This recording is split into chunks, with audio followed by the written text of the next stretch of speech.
Tout le monde, donc ouais, donc j'ai lu un peu vos commentaires. Moi aussi, je suis content de revenir sur le blog et de pouvoir reprendre là où on en était.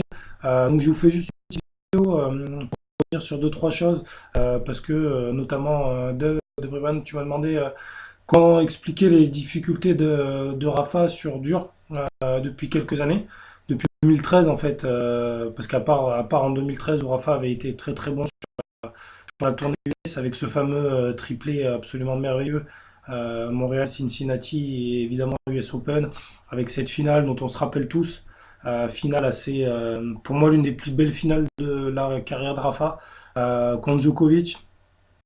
Plus belle finale de la carrière de Rafa pour plusieurs raisons. Parce qu'il fait tourner le match. Un set partout, il est mené à 0,40 si vous vous rappelez bien, sur son service. Et il sauve les trois balles de break de manière monstrueuse. Je me rappelle très bien de ce match. La première balle de break, c'est un coup droit gagnant en long de ligne, en reculant, un coup droit monstrueux. Le deuxième, c'est un gros échange qui se finit par une faute directe de Djokovic, une faute directe, faute provoquée après plus de 25 coups de raquette. Et le troisième, c'est un ace, le premier du match pour Rafa. Derrière, il remporte le set sur le jeu qui suit, en faisant un jeu de set où il lâche un coup droit long de ligne qui sort à une vitesse phénoménale de la raquette. Donc depuis cette fameuse finale-là, qui est moi personnellement un des matchs hors terre battue, c'est un des matchs où j'ai le plus vibré devant Rafa. Euh, Depuis ça, on a vraiment eu des grosses difficultés pour Rafa sur dur. Moi, je l'explique en fait, je l'explique les autres années, mais je me l'explique pas cette année. Euh, Les autres années, Nadal était vraiment pas bon. Il servait très mal. Il avait ses problèmes au dos. Il servait extrêmement mal, donc il se faisait agresser tout le temps sur les deuxièmes balles. Il arrivait généralement avec pas mal de problèmes physiques sur la saison sur dur, appendicite, problèmes de poignet, etc. On peut se comprendre. Il servait mal, il n'avait pas la prendre de balto et il était un peu passif. Donc il se retrouvait bousculé par n'importe quel joueur qui avait envie de prendre le jeu à son compte et qui tapait fort dans la balle. Cette année en Australie, il fait en fait, c'est incompréhensible. Il fait un super tournoi à Abu Dhabi, un tournoi exhibition où il gagne. D'ailleurs, c'est là où je vous fais la vidéo où je vous dis que Nadal va chercher la décima et qu'il va revenir au premier pas. Parce que je le sentais bien, je me suis pas trompé que ça. Pas tant trompé que ça. Euh, il fait un très bon tournoi à Brisbane. Il perd en 3-7 contre Raonic, mais il menait un 7 balle de break. Le match tourne de manière un peu bizarre. Voilà. Derrière, il fait un Open d'Australie où il sort des matchs vraiment d'anthologie, peut-être pas, mais des très grands matchs. Le 5-7 contre Zverev, le 5-7 contre Dimitrov, et avant cette défaite en finale cruelle contre Roger. Derrière, il fait un bon tournoi à Miami, même s'il rate sa finale. Pardon. Et après, franchement, je vous avoue que j'ai du mal à comprendre. J'ai du mal à comprendre parce que physiquement, il est très bien. Hier, j'ai trouvé que Nadal se déplaçait bien. Au service, bon, il fait quelques doubles fautes, mais il a un pourcentage qui est bon. Il arrive à claquer des aces au moment important. Donc voilà. Et sur ce qu'on a vu notamment à Wimbledon, à part contre Muller, où il rate les deux premiers sets, Rafa arrive à beaucoup venir au filet quand il le décide et à prendre le jeu à son compte. Donc les difficultés Montréal-Cincinnati, moi j'ai du mal à me les expliquer. Ce que je me dis, c'est que Rafa ne devait pas être prêt physiquement. Déjà, on l'a vu. Moi, j'ai trouvé sur ces deux tournois-là que Rafa était très lent sur les appuis. Euh, il avait du mal à lire les trajectoires. Il était souvent prêt à contre-pied. Santoro sur Bean, je me rappelle, pensait même qu'il y avait un problème physique, peut-être une blessure au pied ou au genou. Visiblement, c'est pas ça. Moi, je pense que c'est vraiment un problème de préparation et de rythme. Après, est-ce que sur l'US Open, on peut espérer voir Rafa gagner le tournoi? Djokovic a un très bon niveau, Murray a un très bon niveau et Wawrinka a un très bon niveau. Clairement, je ne croirais pas une seconde. Non seulement ils sont pas à un bon niveau, mais en plus ils sont pas là du tout. Donc des joueurs, des top players qui restent dans le tableau et qui peuvent faire mal à Nadal, qui à l'heure actuelle sont à un très bon niveau, il y a 4 5. Il y a Roger évidemment. Maintenant, on a vu son premier match, il gagne en 5-7. il sert pas très bien. Lui dit qu'il a pas mal au dos, mais moi j'y crois pas une seule seconde. Il y a Dimitrov, qui a une bourre, lui pour le coup.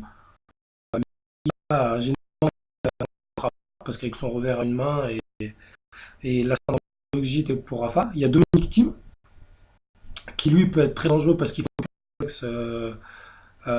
pour Rafa. Et il y a Zverev que Rafa ne pourra avoir qu'en finale. Zverev ou Silic, qui eux deux, à mon avis, sont peut-être les adversaires. Pour moi, les trois adversaires les plus dangereux de Rafa, euh, c'est Thiem, c'est Thiem, Zverev et Silic, et Dimitrov s'il est dans un grand jour comme il l'avait été à l'Open d'Australie. Donc voilà. Après, qu'est-ce qu'on peut espérer? Franchement, moi je pense que Rafa n'a pas le droit de perdre avant les quarts finales. Et après, contre Dimitrov, une fois les quarts finales arrivées, Dimitrov, peut-être Federer, Kyrgios, on ne sait pas exactement. Une fois les quarts finales arrivées, on verra bien qu'est-ce qu'on peut espérer. Pour l'instant, je pense que Rafa doit surtout se concentrer sur retrouver son tennis et retrouver un tennis agressif. Parce que sur ce qu'il a proposé notamment dans le premier set contre Lajovic, le problème c'est pas qu'il sent bien la balle ou pas bien la balle, le problème c'est qu'il est trop attentiste et qu'il laisse un joueur moyen dicter l'échange. Et ça, un joueur moyen aujourd'hui, quand vous lui laissez l'initiative à l'échange, voilà, il est dangereux. Je vous rappelle que Lajovic c'est celui qui a posé le plus de problèmes à Federer à Wimbledon. Donc quand on laisse un joueur du top 100 dicter les échanges, quel que soit l'adversaire que vous jouez, évidemment vous allez être en difficulté. Donc voilà, donc c'est reprendre l'initiative du jeu, quitte à faire beaucoup de fautes. Franchement, vaut mieux un match où vous faites 60 coups gagnants, 60 fautes directes, que 15 coups gagnants, 15 fautes directes, clairement. Voilà, et hier les stats sur 3 sets accrochés, Nadal il fait 33 coups gagnants, 34 fautes directes. Voilà, c'est pas top. Pour être bon, faut que Nadal il a un ratio de quand il fait 30 coups gagnants, faut qu'il soit aux alentours de 17-20 fautes directes, pas plus. Hier, il était à 34, le ratio est pas bon du tout pour lui, et compte tenu de l'adversaire, parce que si c'est Djokovic en face, évidemment, vous allez devoir frapper beaucoup plus fort, prendre beaucoup plus de risques pour faire des coups gagnants. Voilà. Au prochain tour, il affrontera Taro Daniel, qui a gagné apparemment 5-7 et 3 heures contre Paul. Voilà, match pas inquiétant du tout sur le papier. J'espère qu'il fera pas le même match que hier. C'est un bon match pour lui pour se régler du fond du court. Parce que normalement, Taro Daniel, c'est pas un joueur qui va frapper en deux trois coups de raquette. C'est pas un de fond de court qui va tout tenter. Donc c'est un bon tirage. J'ai vu Gasquet s'était fait éliminer. Du moins, j'ai pas vu le résultat final. J'ai quitté, il était mené 2-7-1 en break. Donc j'imagine qu'il a perdu. Voilà, donc ça lui laisse deux bons matchs avant d'arriver peut-être sur Berdych, Fognini et là rentrer en deuxième semaine dans le vif du sujet. Moi je pense que Rafa n'a pas le droit de perdre avant le quart de finale, il n'a pas le droit de perdre, évidemment pas le droit de perdre contre Taro Daniel, pas le droit de perdre au troisième tour et pas le droit de perdre ni contre Fognini ni contre Berdych. Voilà. Après s'il arrive en quart et en quart il prend un Dimitrov on fire total, voilà, il y aura un match clairement. S'il arrive en demi et qu'il prend un Federer ou un Team, je pense qu'il aura un coup à jouer. Le gros avantage qu'il a, Rafa, quand même, dans ce tableau, c'est que il y a énormément de revers à une main sur son parcours. Et il y a des joueurs qui ont un gros déficit psychologique par rapport à lui. Je pense à Berdych, il a battu qu'une fois en Chelem, c'était en Australie, Rafa a fait un match catastrophique.